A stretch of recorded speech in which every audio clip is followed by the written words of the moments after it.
नमस्कार, आप सभी के साथ मैं हूं प्रतिभा मिश्रा। ये बुलेटिन की शुरुआत करते हैं इस वक्त की 25 बड़ी खबरों के साथ।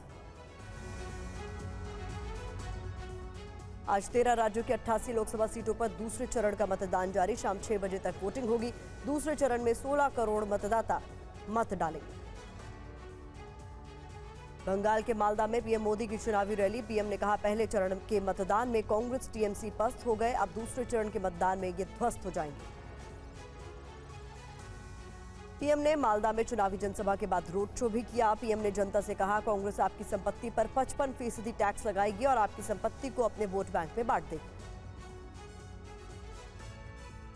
भोपाल में केंद्रीय मंत्री अमित शाह ने राहुल गांधी से पूछा, क्या ये देश शरिया कानून से चलेगा? कहा, यूनिफॉर्म सिविल कोड हम लेकर आएंगे। केंद्रीय मंत्री अनुराग ठाकुर ने कहा, कांग्रेस मैनिफेस्टो में भारत विरोधी सोच है। राहुल की मोहब्बत की दुकान में नफरत का सामान है। महाराष्ट्र के अमरावती से बीजेपी प्रत्याशी नवनीत राणा बाइक से वोट डालने पहुंचे। कहा, अमरावती की जनता हमारे साथ। सुप्रीम कोर्ट में वीवीपैट मामले से जुड़ी सभी याचिकाएं खारिज। ईवीएम की वीवीपैट पर्चियों से 100% मिलान की मांग की गई थी। बिहार के अररिया में बोले पीएम, सुप्रीम कोर्ट ने विपक्ष को करारा तमाचा मारा। विपक्ष को माफी मांगनी चाहिए। विपक्ष के लोग ईवीएम से परेशान हैं। विपक्ष ने बदनीयत से ईवीएम को बदनाम किया। केंद्रीय मंत्री अर्जुन राम मेघवाल ने कहा, सुप्रीम कोर्ट ने ईवीएम पर ठीक फैसला लिया है। ईवीएम में कोई छेड़छाड़ नहीं हो सकती। भोजपुरी स्टार पवन सिंह ने बिहार की काराकाट लोकसभा सीट से चुनाव लड़ने का ऐलान किया। कहा, जल्द करूंगा नामांकन। एक्ट्रेस नेहा शर्मा ने बिहार के भागलपुर में डाला वोट। नेहा शर्मा के पिता अजीत शर्मा भागलपुर से कांग्रेस के उम्मीदवार हैं। लोगों से ज्यादा मतदान की अपील। बंगाल में दूसरे चरण के मतदान के दौरान 90 शिकायतें दर्ज की गई। ज्यादातर शिकायतें ईवीएम को लेकर टीएमसी ने दर्ज कराई। पश्चिम बंगाल में संदेश खाली मामले में सीबीआई की छापेमारी। सूत्रों के हवाले से खबर कहा जा रहा है कि संदेश खाली में बड़ी संख्या में विदेशी हथियार बरामद हुए हैं। जम्मू के त्रिकुटा में केंद्रीय मंत्री जितेंद्र सिंह ने वोट डाला। TV9 से कहा, सैम पित्रोदा के बयान से दिखता है कि कांग्रेस की क्या सोच है। बीजेपी के राष्ट्रीय अध्यक्ष जेपी नड्डा ने कहा, मनमोहन सिंह ने कहा था कि देश के संसाधनों पर पहला हक मुसलमानों का है। उन्होंने कहा, ओबीसी का हक छीनना चाहती है कांग्रेस। शशि थरूर ने कहा, पहले चरण के मतदान के बाद बीजेपी को चुनावों में हार का डर है। केरल की तिरुवनंतपुरम सीट से उनका मुकाबला केंद्रीय मंत्री राजीव चंद्रशेखर से है। बेंगलुरु में वित्त मंत्री निर्मला सीतारमण ने डाला वोट। कहा, लोग विकास के मुद्दे पर वोट करें। जनता मजबूत और स्थायी सरकार चाहती है। जोधपुर से बीजेपी प्रत्याशी गजेंद्र शेखावत ने कहा, हम प्रचंड बहुमत से जीतेंगे। आज विपक्ष के पास कोई मुद्दा नहीं। राजस्थान के झालावाड़ में वसुंधरा राजे ने वोट डाला। कहा, आने वाले दिनों में फिर मोदी सरकार बनेगी। झालावाड़ सीट से वसुंधरा राजे के बेटे दुष्यंत लड़ रहे हैं चुनाव। कल से लोकसभा चुनाव के लिए दिल्ली में चुनाव प्रचार करेंगी सुनीता केजरीवाल। पंजाब, गुजरात, हरियाणा में भी करेंगी चुनाव प्रचार। दिल्ली की शराब नीति से जुड़े मनी लॉन्ड्रिंग मामले में मनीष सिसोदिया की न्यायिक हिरासत 8 मई तक बढ़ाई गई। ईडी 8 मई को अपना जवाब दाखिल करेगी। दिल्ली मेयर चुनाव को लेकर बीजेपी आम आदमी पार्टी में तनाव। आज होना था मेयर डिप्टी मेयर का चुनाव, लेकिन पीठासीन अधिकारी की नियुक्ति न होने की वजह से चुनाव नहीं हो पाया। जम्मू कश्मीर के सोपोर में सुरक्षा बलों से आतंकियों की मुठभेड़। 2 आतंकी मारे गए। आतंकियों की फायरिंग में कल 2 जवानों समेत 3 लोग घायल हुए थे। चीनी पोर्ट पर नॉर्थ कोरिया के हथियार होने से अमेरिका में खलबली। सैटेलाइट तस्वीर के बाद एक्शन में आया अमेरिका। चीन से मांगी जानकारी। ईरान और इजरायल तनाव के बीच अमेरिकी सेंट्रल कमांड का बड़ा ऐलान। गुप्त ठिकाने पर F-16 बेड़े की तैनाती कर जानकारी दी। 3 बज रहे हैं और 3 बजे की 4 बड़ी खबरें हम आपको दिखाने वाले हैं। इसमें सबसे पहले और सबसे बड़ी खबर है 88 सीटों पर जारी मतदान। सभी सीटों पर वोटिंग शाम 6 बजे खत्म होगी। सेकेंड फेज में लोकसभा अध्यक्ष ओम बिरला, 5 केंद्रीय मंत्री, 2 पूर्व मुख्यमंत्री और 3 फिल्मी सितारे मैदान में हैं। दूसरी खबर है विपक्ष पर प्रधानमंत्री मोदी के प्रहार से जुड़ी हुई। तीसरी खबर है मैं आपको बैलेट और वीवीपैट पर सुप्रीम कोर्ट का जो अहम फैसला है उसकी डिटेल दिखाएंगे। और चौथी खबर है संदेश खाली पर सीबीआई की छापेमारी की, जिसमें भारी मात्रा में हथियार जब्त किए गए हैं। तो 3 बजे की 4 बड़ी खबरें आपके सामने होगी, लेकिन सबसे पहले आपको बता दें लोकसभा चुनाव के दूसरे चरण के लिए 13 राज्यों की 88 सीटों पर वोटिंग हो रही है। तमाम दिग्गज मतदान कर रहे हैं। 18 तस्वीरें इस बीच आपके सामने हम रखने जा रहे हैं, जिसमें वो तमाम दिग्गज आपको नजर आएंगे जिन्होंने आज अपने मताधिकार का प्रयोग किया, जिसमें जयंत चौधरी, नवनीत राणा, महेश शर्मा, तेजस्वी सूर्या, सिद्धारमैया, जितेंद्र सिंह, इसके अलावा राजेंद्र शुक्ला, शोभा करंदलाजे, सुकात मजूमदार, अशोक चौहान, पप्पू यादव, गजेंद्र शेखावत, अशोक गहलोत, रविंद्र सिंह भाटी, अश्विनी चौबे, सोमनाथ, राहुल द्रविड़ और किच्चा सुदीप की तस्वीरें आपके सामने।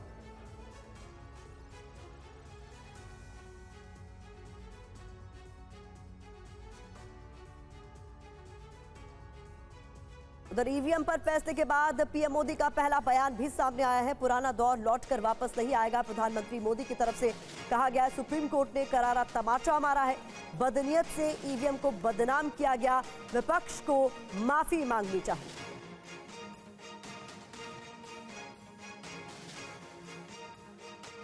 आज जब पूरी दुनिया भारत के लोकतंत्र की, भारत की चुनाव प्रक्रिया की, भारत के चुनावों में टेक्नोलॉजी के उपयोग की वाहवाही करती है, तारीफ करती है, बदनीयत से ईवीएम को बदनाम करने पर लगे पड़े थे। इन्होंने लोकतंत्र के साथ लगातार विश्वासघात करने की कोशिश की है, लेकिन आज इन्हीं लोगों को देश की सर्वोच्च अदालत ने, सुप्रीम कोर्ट ने ऐसा करारा तमाचा मारा है, ऐसा करारा तमाचा मारा है, ये अब मुंह ऊंची करके देख नहीं पाएंगे जी।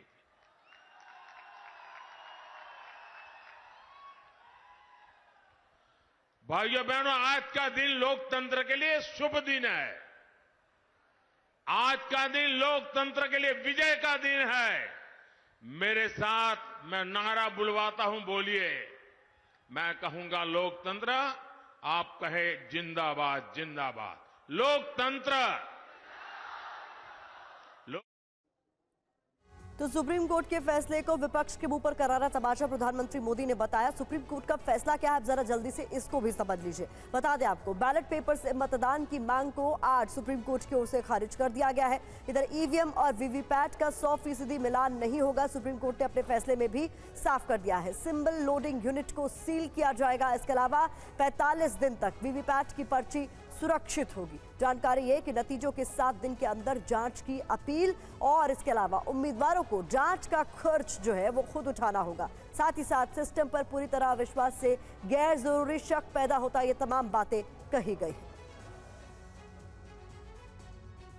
आज पश्चिम बंगाल के मालदा में चुनाव प्रचार किया। इस दौरान उन्होंने यहां पर रोड शो और रैली भी की है। पीएम मोदी ने यहां से विपक्षी गठबंधन इंडिया पर जमकर प्रहार किया। पीएम मोदी ने क्या कुछ कहा, जरा सुनिए। पहले चरण में टीएमसी, कांग्रेस जैसे जो दल जो फर्स्ट राउंड हुआ ना, पहले चरण में जो दल पस्त हो गए थे, अब आज दूसरे चरण में ध्वस्त हो जाएंगे।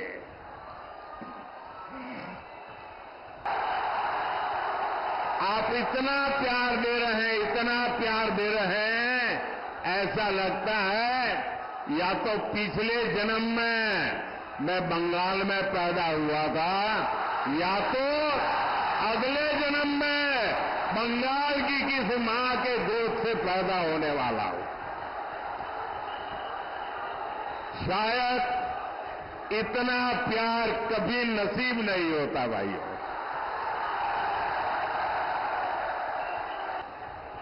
इंडी गठबंधन वाले महिलाओं, आदिवासियों और गरीबों के खिलाफ एक खतरनाक कानून बनाकर लेकर आने चाहते हैं। इस कानून में महिलाओं का मंगलसूत्र, आदिवासी महिलाओं के गहने हर किसी की प्रॉपर्टी जांच कराने का ये कांग्रेस वालों ने ऐलान किया है। इसके लिए कांग्रेस के शहजादे विदेश से आई एक्सरे मशीन लाए हैं। आइए बढ़ते हैं आगे और अब दूसरे चरण के मतदान की बात कर लेते हैं। बता दें आपको 88 सीटों पर आज सुबह से ही वोटिंग का सिलसिला जारी है। जम्मू से लेकर केरल तक दूसरे चरण के मतदान में आम लोगों के साथ साथ दिग्गज नेता भी जमकर वोटिंग कर रहे हैं। हम आपको 8 तस्वीरें दिखा रहे हैं जिसमें आपको नजर आएगा निर्मला सीतारमण, हर्षवर्धन श्रृंगला, शोभा करंदलाजे, गजेंद्र शेखावत, सीवी आनंद बोस, वसुंधरा राजे, अशोक गहलोत, कैलाश चौधरी, इन सभी ने भी मताधिकार का इस्तेमाल आज किया।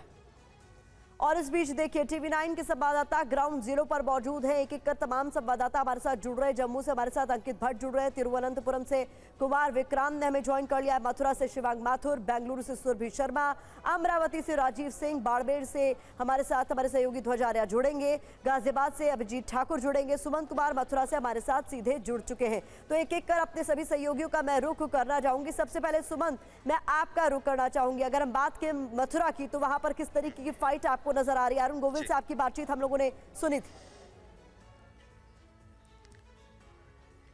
देखिए निश्चित रूप से प्रतिमा मैं बता दूं कि मैं मेरठ में हूं और मेरठ में सुबह से ही लोगों में मतदान को लेकर काफी उत्साह दिख रहा है। दोपहर का वक्त हो चुका है। इस वक्त मैं कंकर खेड़ा इलाके में एक पोलिंग बूथ पे मौजूद हूं। सबसे पहले तस्वीर देखिए कि लंबी कतारें सुबह की तरह भले ही ना हो, लेकिन अभी भी मतदाताओं का लगातार यहां आना और वोट देने के लिए आने और जाने का सिलसिला लगातार जारी है। तो वोटिंग को लेकर कम से कम मेरठ के ज्यादातर इलाकों में लोगों में उत्साह देखा जा रहा है। किन मुद्दों पर लोग वोट कर रहे हैं? देखिए कुछ वोटर्स हैं, प्रतिमा अभी वोट करके अभी आए हैं। जल्दी से इन लोगों से सवाल ले लेते हैं। मैम क्या नाम है आपका? गुलशन। किन मुद्दों पर आज आपने वोट किया है? क्या सोच के वोट किया है बताइए। यही सोच के किया है जो भी जीते भैया गरीब अमीर को सब एक जैसा ही समझाइए। बस यही सोच के किया है कि सबका भला होना चाहिए। सबका भला होना। आप क्या सोच के वोट किए बताइए। यही सोच के किया है जो इन्होंने ही करा है। सब एक ही फैमिली परिवार के सारे लोगों ने वोट डाला है? जी हाँ, पांच वोट आए थे, हमने पांचों डाल दिए। पांचों डाल दिए। हाँ आप सर क्या सोच के आए थे आज वोट डालने? क्या मुद्दे हैं? हमारे क्षेत्र का विकास हो जाए और सब लोगों को रोजगार मिले और प्रत्याशी अगर लोकल हो तो ज़्यादा अच्छा है। बस हम तो ये चाहते हैं। मैम क्या सोच के आई थी? बस यही सोच के आए हो जावे कुछ भला। कुछ भला। तो देखिए प्रतिमा, हर वोटर्स के मन में कुछ न कुछ मुद्दे हैं, लेकिन अच्छी बात यह है कि मेरठ के अलग अलग इलाकों में अलग अलग पोलिंग बूथ पे सुबह से मैं जा रहा हूं और सुबह से ही लोगों में मतदान को लेकर उत्साह। सर जल्दी से बिल्कुल, कुल मिलाकर अगर यहाँ की बात करें तो यहाँ मतदाताओं से बात कर रहे हैं, उनके अलग अलग मुद्दे हैं। मेरठ की रिपोर्ट आपको हमने दिखाई, सुमंत वहां से जुड़े हुए। अरुण गोविल को इस बार वहां से बीजेपी ने उम्मीदवार बनाया, लेकिन अब रुख कर लेते हैं मथुरा का, जहाँ TV9 से बोली बीजेपी उम्मीदवार हेमा मालिनी। मतदाताओं से उनकी ओर से अपील की गई है, घर बैठे टिप्पणी करने से पहले बाहर निकले और वोट करें। तो हेमा मालिनी की तरफ से क्या कुछ कहा गया, जरा सुनवाते हैं।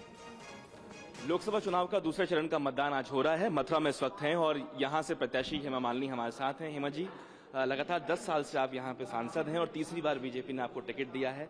कितना महत्वपूर्ण आपके लिए चुनाव और कितनी चुनौतियों भरा? ये बहुत ही महत्वपूर्ण दिन है आज का दिन। ये पूरा लोकतंत्र का फेस्टिवल है। इस पे पूरा जितने भी जनता है उनकी जिम्मेदारी है।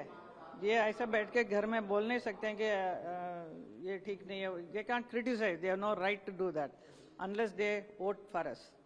See, even when I go out, something happens, then they say, हमने आपको वोट दिया. You know, they demand like that in this place. I said, yeah, ठीक है, आपने किया. I immediately get things done for them. So, like, उनका right है, मेरा भी right है. So, my right, I'm asking them that please go and utilize your right so that we can help you out in better way. BJP ने इस बार 400 पार का नारा दिया है।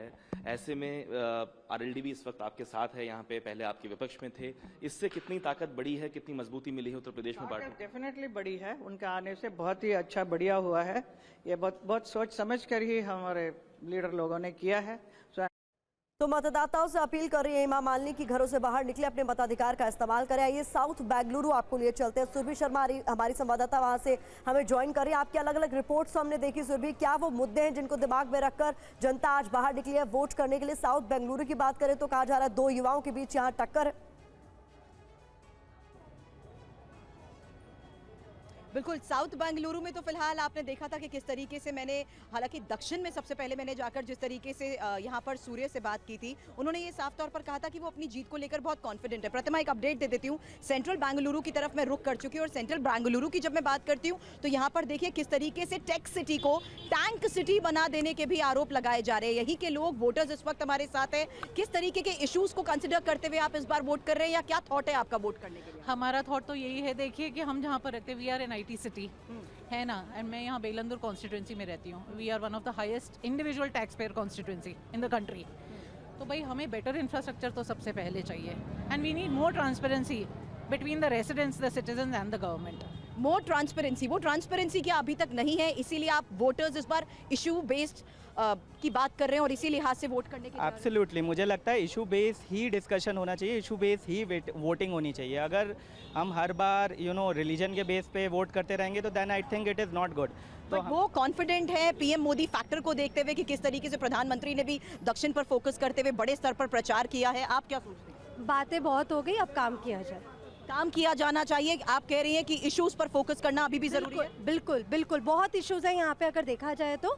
अब बातें बहुत हुई और यही बात, लेकिन अपने काम को लेकर वो कॉन्फिडेंट है। पीसी मोहन की मैं यहाँ पर देखूं बात, वो अपने काम को लेकर कॉन्फिडेंट है, जिनको 50% से ज्यादा वोट पिछली बार यहाँ पर मिले थे।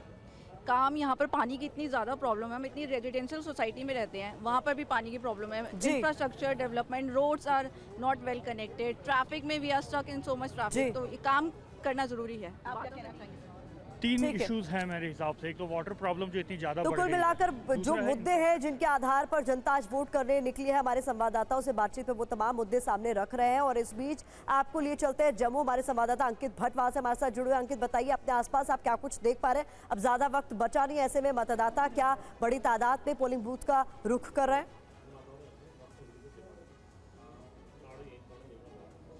देखिए, ग्रामीण इलाकों की अगर बात की जाए तो वहाँ पे पहले से ही लंबी लंबी कतारें देखने को मिली है। अंतर्राष्ट्रीय सीमा पे भी हमने ग्राउंड रिपोर्ट की तो वहाँ पे खास तौर पे महिलाएं अपने घर से बाहर निकली है। लेकिन एक खास तस्वीर में आपको दिखाने की कोशिश करूँगा। यहाँ पे 95 एज की जो बुजुर्ग महिला है वो यहाँ पर पहुँची है और अपना वोट जो है इन्होंने कास्ट के, और तस्वीरों में भी आप देख सकते हैं।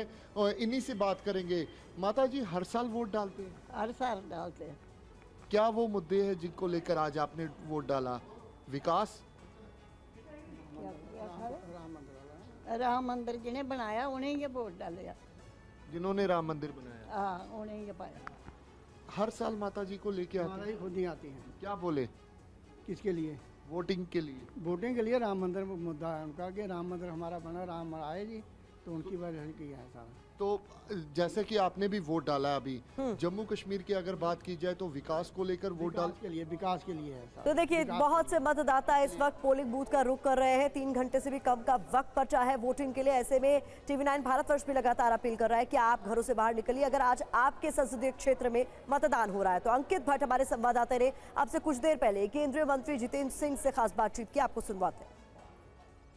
केंद्रीय मंत्री डॉक्टर जितेंद्र सिंह अपना वोट कास्ट करके आए। सर, आप लाइन में रहे, हमने देखा कि किस तरीके से टर्नआउट हो रहा है, क्या कहेंगे सर? नहीं, मुझे लगता है कि इतना अद्भुत उत्साह है और यही एक शिनाख्त है, प्रतीक है सफल लोकतंत्र की, और इसीलिए तो इसे महापर्व कहा जाता है लोकतंत्र का।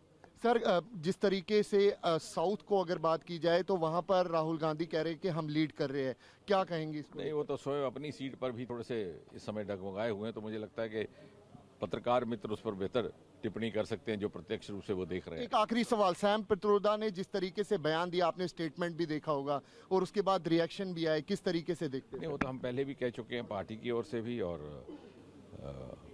ये स्पष्ट किया गया कि ये जो उनका कहना है ये ना ही लोकतांत्रिक मूल्यों के अनुकूल है, ना ही भारतीय पद्धति, भारतीय संस्कृति और भारतीय। और आइए रुक कर लेते हैं हमारे संवाददाता कुमार विक्रांत का। त्रिवेंद्रम से हमारे साथ सीधे जुड़ रहे हैं। कुमार, वहां पर तो 2 हैवी वेट्स के बीच मुकाबला है, किस तरीके की टक्कर आपको ग्राउंड पर नजर आ रही? जी देखिए, सबसे पहले मैं आपको बताऊं कि दोपहर में यहाँ इतनी गर्मी और ह्यूमिडिटी है कि सुबह जब हम 8-9 बजे यहाँ के बूथ में जा रहे थे तो ये पूरा कॉरिडोर खचाखच भरा हुआ था। और अब आप देखिए कि इक्का दुक्का मतदाता यहाँ पर पहुँच रहे हैं, अधिकारी यहाँ पर मौजूद हैं, इंतज़ार कर रहे हैं। माना जा रहा है कि जब शाम का 4 बज जाएगा, 4 बजे के बाद जब मौसम थोड़ा ठंडा होगा तो एक बार फिर तिरुवनंतपुरम में मतदाता पहुँचेंगे यहाँ पर, क्योंकि दोपहर की गर्मी थी इसलिए लोग नहीं निकल रहे थे। सुबह बहुत भीड़ थी, यहाँ तक कि शशि थरूर को वोट देने में तकरीबन 30 मिनट का वक्त लग गया। लाइन में लगे लगे वो उन्होंने वोट किया। ये तमाम मतदाता यहाँ से वोट देके निकल रहे हैं। सर, क्या कहना चाहेंगे, किस इशू को लेकर आपने वोट दिया? क्या इशू है आपके लिए? I have no issues. What do you mean by? Issue means education, employment, unemployment. Yeah, of course, unemployment is in the largest scale in Kerala. Not even Kerala, it's nationalized case, especially in Kerala, but they were doing better for us. PM Modi कह रहे हैं कि जो corruption का पैसा है agencies जो ले रही हैं वो गरीबों में बांटेंगे। Of course no. This is only some, I mean, few amount, like 10% of people would know about the actual fact in India what's happening, and majority of people doesn't know what's happening in India. It's just only advertisement. Always it is advertisement. There is nothing special for the normal public. Thank you.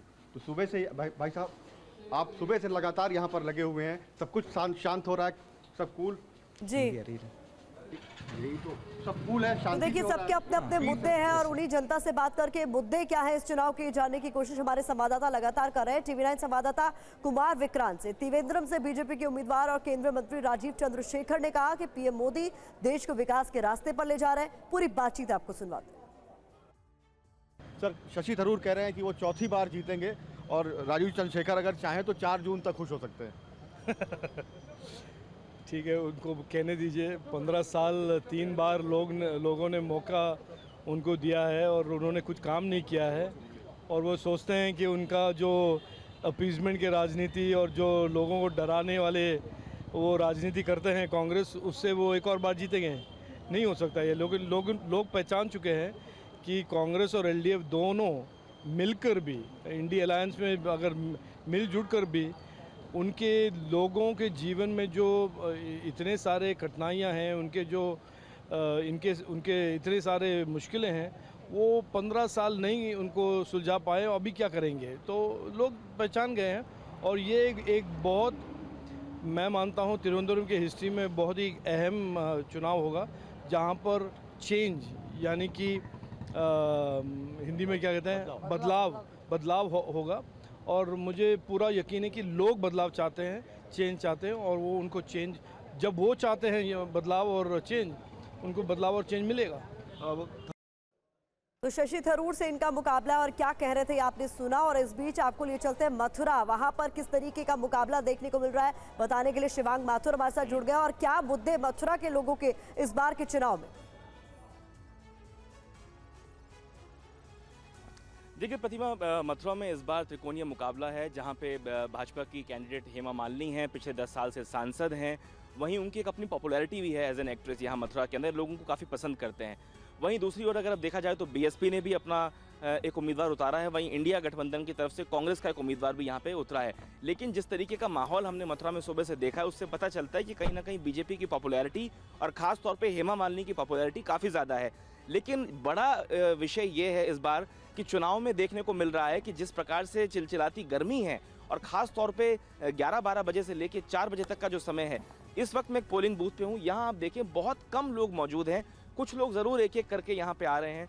आपने vote दिया है या vote देने आए हैं? जी, दे दिया मैंने। हम TV9 से हैं, हम आपसे ये जानना चाह रहे हैं कि मथुरा वासियों के लिए, वृंदावन वासियों के लिए क्या सबसे बड़ा, इस ब्रिज के क्षेत्र में क्या मुद्दा है?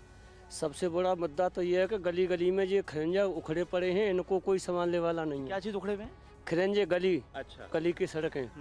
ये बताइए कि हेमा मालिनी आपकी 10 साल से सांसद हैं, अब ये बताएं कि क्या आप उनके कार्य से खुश हैं या आप बदलाव चाहते हैं? हमारे क्षेत्र में तो कभी नहीं आई हो आज तक। खारी पानी, इतना नमक का पानी है, प्यासे मरे जा रहे हैं। तो कई सारे मुद्दे जनता की तरफ से लगातार बताए जा रहे हैं। लोग ये भी कह रहे हैं कि उनके इलाके की जो सड़क है वो खराब है, उसको लेकर वो चाहते हैं कि कोई भी सोल्यूशन जल्द से जल्द निकल सके। इस बीच दूसरे चरण का चूंकि मतदान जारी है, गौतम बुद्ध नगर में भी सुबह ही लोग वोट डाल रहे हैं लगातार यहाँ पर। यहीं से बीजेपी उम्मीदवार महेश शर्मा ने दावा किया है कि देश को पीएम मोदी पर भरोसा है और एनडीए 400 से ज्यादा सीट जीतने वाली है। महेश शर्मा ने TV9 भारतवर्ष से एक्सक्लूसिव बातचीत की, आपको सुनवाते हैं।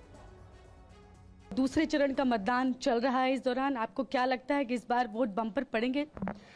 देखिए, मोदी जी के प्रति लोगों में जो विश्वास जागा है, ऐसा विश्वास मैं भी लगभग 40 वर्षों से भारत की पॉलिटिक्स में थोड़ा ध्यान रख रहा हूं, तो मैं समझता हूं इतना विश्वास, इतनी श्रद्धा, इतना प्रेम, इतनी एक्सेप्टेंस किसी प्रधानमंत्री के लिए होना, ये देश के लिए भी अच्छा है और किसी प्रधानमंत्री के लिए भी मैं गर्व और गौरव की बात है कि देश के लोग उन्हें एक अभिभावक के रूप में प्यार करते हैं, एक मेंटर के रूप में, एक टीचर के रूप में, एक गार्जियन के रूप में उन्हें प्यार करते हैं और उन्होंने दिया भी है। कोरोना जैसे काल में 85 करोड़ देशवासियों को खाना खिलाना और अगले 5 वर्ष की गारंटी लेना, देश की सीमाएं सुरक्षित हैं। आज लोगों को विश्वास है कि मोदी है तो मुमकिन है और मोदी है तो देश। पहले हम उन विश्व की बड़ी ताकतों से आंख झुकाकर बात करते थे, आज हम आंख में आंख डालकर बात करते हैं। आज वो सब विश्व की ताकतें नतमस्तक हैं भारत के सामने, भारत की प्रगति के सामने। तो मैं समझता हूँ ये हम सब के लिए गर्व और गौरव की बात है। भारत में तीसरी बार, पहली बार पूर्ण बहुमत की सरकार बनी है, ये बहुत बड़ी बात है।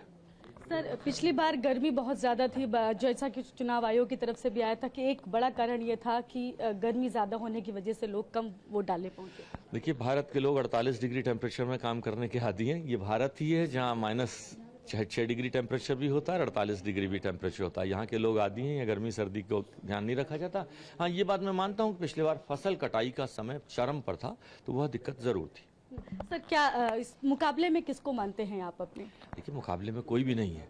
नरेंद्र मोदी जी के मुकाबले में कोई है तो मेरे मुकाबले में भी नहीं है, तो इसलिए कोई मुकाबले में नहीं है। बाकी सब लोग बहुत पीछे हैं। पिछले बार जब वो सब लोग पूरा विपक्ष एक था तो हम लोग 3.5 लाख वोटों से जीते थे। आइए चलिए रुक कर लेते हैं गाजियाबाद का। हमारे संवाददाता अभिजीत ठाकुर हमारे साथ जुड़ रहे हैं। गाजियाबाद की बात करें तो वहां पर किस तरीके का माहौल अभिजीत आप देख पा रहे हैं? यहाँ पर तो प्रधानमंत्री मोदी की तरफ से रोड शो भी किया गया।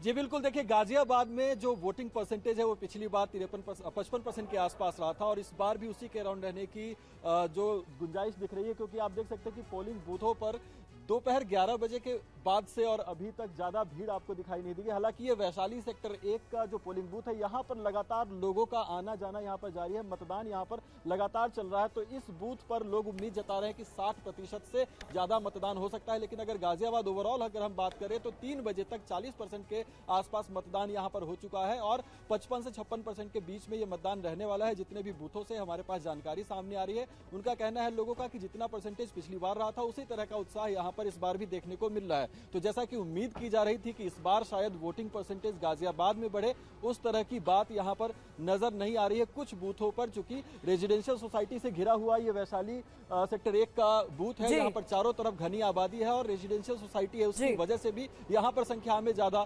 जरूर दिखाई इस बार गर्मी पड़ जाने की वजह से ये जरूर देखा जा रहा है कि दोपहर के वक्त मतदाता नहीं पहुंच रहे, लेकिन हम उम्मीद जताते हैं कि वोटिंग का समय खत्म होने से पहले सभी अपने मताधिकार का इस्तेमाल कर लेंगे। शुभम गुप्ता का मैं रुख करना चाहूंगी और होशंगाबाद से हमारे साथ जुड़े हुए, वहां पर किस तरीके की आज तस्वीर नजर आ रही है, किसमें मुकाबला आप देख रहे हैं और वो मुद्दे क्या है जिनको आधार मानकर जनता वोट कर रही है? देखिए प्रतिमा, मध्य प्रदेश की जिन 6 सीटों पर इस वक्त चुनाव हो रहा है, ये 6 सीटें 2014 में भी बीजेपी ने जीती थी और 2019 में भी। बहरहाल अभी की अगर आप तस्वीरें देखें तो ये आदर्श मतदान केंद्र है। यहाँ पर मतदाताओं के लिए खास व्यवस्था की गई है। यहाँ तक कि कुछ मतदाता अगर यहाँ पर पहुँचते हैं तो उनके लिए कूलर की भी व्यवस्था की गई है कि वो यहाँ पर बैठ सकते हैं, पानी की व्यवस्था। तो ये एक अच्छी पहल देखने को मिल रही है। सर, आपसे बातचीत करते हैं। आपके फादर हैं? मेरे पिताजी हैं। कितनी उम्र है? 89 ईयर ओल्ड हैं ये, और ये प्रिंसिपल से सेवानिवृत्त हुए हैं और यहाँ पास में ही रहते हैं, रेस्ट हाउस के सामने। बड़ा जोश है इनमें मतदान के प्रति और पहले खुद मतदान करवाते थे, अब सेवा से रिटायर्ड हो गए हैं। तो भैया बहुत मतदान करा है मैंने। हाँ जी, कम से कम 50 जगह गया मैं बेटा। किन मुद्दों पर वोट कर रहे हैं आज? ये तस्वीरें लोकतंत्र की खूबसूरती दिखाती है। तस्वीरें हैं जहां पर देखिए उम्रदराज लोग भी चिलचिलाती गर्मी के बीच वोट करने पहुंच रहे हैं। ऐसे में आपसे हम लगातार अपील कर रहे हैं कि अगर आज आपके संसदीय क्षेत्र में वोट डाले जा रहे हैं तो आप भी रुक करें। रुपेश कुमार हमारे साथ बने हुए हैं। रुपेश, ये कहना गलत नहीं होगा कि लोकसभा चुनाव में सबसे चर्चित सीट कोई रही तो वो पूर्णिया रही, और यहाँ पर किस तरीके के माहौल आप देख रहे हैं? जनता जनार्दन क्या सोच रही है? देखिए बिल्कुल, और वो चर्चित सीट इसलिए रही क्योंकि यहाँ से एक निर्दलीय प्रत्याशी मैदान में था और चर्चे उसके सबसे ज़्यादा हुए। लेकिन सुबह से मैं पूर्णिया में भी था, किशनगंज और कटिहार में भी मैं गया था। लेकिन जो स्थिति है सुबह अगर 11 या 12 बजे के बाद से देखें, देखिए इस वक्त जहाँ मैं मौजूद हूँ वहाँ पर 3 मतदान केंद्र है। एक पीछे मतदान केंद्र है और मेरी बाईं तरफ एक मतदान केंद्र है, और वहाँ पर देखिए इस वक्त एक भी मतदाता मौजूद नहीं है। जितनी चर्चा हुई पूर्णिया सीट की, यहाँ पर तेजस्वी यादव यहाँ पर कैंप किए रहे, नीतीश कुमार कैंप किए रहे, यहाँ पर प्रधानमंत्री नरेंद्र मोदी की रैली हुई, और इकलौता सीट पूर्णिया ऐसा है जहां पर यह कहा गया कि या तो पक्ष है या फिर विपक्ष है। यानी कि तेजस्वी यादव जो नेता प्रतिपक्ष हैं वो कहते हैं कि या तो इंडिया को वोट दीजिए या फिर एनडीए को वोट दे दीजिए। नेता प्रतिपक्ष यानी कि एक निर्दलीय प्रत्याशी के खिलाफ सत्ता पक्ष और विपक्ष दोनों की गोलबंदी होती हुई दिखी। बावजूद उसके आप देखिए 3 मतदान केंद्रों पर जो हमने दिखलाया, जिस कैंपस में मौजूद हूँ, इक्का दुक्का एक मतदान केंद्र पे 2-3 मतदाता यहाँ पे दिख रहे हैं। ये जो उदासीनता है, क्या ये सिर्फ गर्मी की वजह से है या फिर अन्य कारण है, इसकी बृहद चर्चा हो चुकी है, चुनाव आयोग में भी हो चुकी है। लेकिन ये एक तस्वीर बात बहुत छोटी है लेकिन बहुत अहम है। आप देखिए ये जो धूप है, ये जहां मतदान कर्मी बैठे हुए हैं बिल्कुल उनके पास तक है। ये कहा गया पहले चरण के बाद, जब पहले चरण में आधा मतदान हुआ, आधा से भी कम 49% बिहार में 4 सीटों के लिए पहले चरण में मतदान हुआ। आज 5 सीटों के लिए मतदान हो रहा है। अब यहाँ पर कहा गया कि सामियाना लगा वोटिंग होनी, ऐसे में आप भारी तादाद में पहुंचे। अगर आपकी संसदीय क्षेत्र में आज वोट डाले जा रहे हैं तो वोट जरूर डालें। अब बता दें आपको, पूरे देश में वोटिंग को लेकर मतदाताओं के बीच गजब का उत्साह भी बना हुआ है। दूल्हा और दुल्हन मंडप से सीधे वोटिंग करने मतदान केंद्रों पर पहुंच रहे हैं। कटिहार में एक दुल्हन विदाई से पहले दूल्हे के साथ वोटिंग करने पहुंची, तस्वीरें आपके सामने है। राजस्थान के उदयपुर में भी दूल्हे ने वोट डाला। राजस्थान के भीलवाड़ा में भी दुल्हन विदाई से पहले मताधिकार का प्रयोग करने पहुंची। महाराष्ट्र के अमरावती में भी एक दूल्हा बारात ले जाने से पहले वोट डालने पहुंचा। अब आपको दिखाते हैं महाराष्ट्र के अमरावती में वोटिंग के लिए पहुंची नवनीत राणा का अलग अंदाज। अपने पति रवि राणा के साथ बाइक से वोट डालने पहुंची नवनीत राणा ने टीवी 9 संवाददाता राजीव सिंह से बातचीत में क्या कुछ कहा, सुनिए। राणा दंपत्ति यहाँ पर मोटरसाइकिल पर बैठकर वोटिंग करने के लिए मतदान केंद्र पर जाते हुए आपको तस्वीरों में दिखाई देंगे। सबसे बड़ी बात है, रवि राणा जो है वो यहाँ पर मोटरसाइकिल चला रहे हैं। अब रवि जी आप ड्राइव करके जा रहे हैं और नवनीत जी पीछे बैठी है, क्या कहेंगे? नहीं, हम लोग तो हमेशा पब्लिक का प्रचार भी जब करते हैं तब भी हम पैदल घूमते हैं, बाइक पे जाते हैं, बैलबंडी पे जाते हैं, रिक्शे में जाते हैं। तो एक हमेशा कॉमन पब्लिक ही हमारी ताकत है और हमेशा कॉमन पब्लिक के जैसे रह के हम जनता के बीच में काम करते हैं। और आज भी जो वोटिंग के लिए निकले कॉमन पब्लिक जैसे निकले। बिल्कुल आम आदमी की तरह आप लोग जा रहे हैं और यहाँ पर लोगों की भारी भीड़ है। युवा आपके पीछे मोटरसाइकिल पर चल रहे हैं, बहुत क्रेज सा जैसा दिख रहा है युवाओं का। जगह जगह पे अक्षवान हो रहे हैं, लोग स्वागत कर रहे हैं, उंगली बता रहे हैं, वी का चिन्ह बता रहे हैं। तो इसमें से दिख रहा है कि आने वाले समय में पूरी ताकत के साथ, पूरी बहुमत के साथ नवनीत राणा चुन के आ रही है। लोग आज इस दिन का वेट कर रहे थे, वो दिन हमारा है। बिल्कुल इस दिन का इंतजार कर रहे थे, लेकिन मतदान का जो रुझान है, पिछली बार हमने कहा पहले चरण में कम मतदान हुआ, इस बार क्या उम्मीदें हैं? इस बार भारी संख्या में मतदान होगा और बड़ी ताकत के साथ लोग मतदान कर रहे हैं घर से। आइए लिए चलते आपको बिहार के मुंगेर, जहां प्रधानमंत्री मोदी की रैली को संबोधित कर रहे हैं। मोदी को आशीर्वाद दिया, आज जो दिख रहा है ना, वो आपके उस वोट का परिणाम है। आज भी इतनी विशाल संख्या में आप यहां आए हैं। मैं देख रहा हूं जितने लोग यहां हैं उससे ज्यादा बाहर धूप में दिख रहे हैं मुझे। ये इस बात का प्रमाण है कि मुंगेर, बेगूसराय और खगड़िया भी एक स्वर से कह रहा है, फिर एक बार, फिर एक बार, फिर एक बार। भाइयों और बहनों, लालटेन वाले उस अंधकार युग में जो जंगल राज चलता था, उसको मुंगेर ने सबसे अधिक सहा है। इसी के साथ रुक रहे एक छोटे से ब्रेक के लिए फौरन हाजिर होंगे।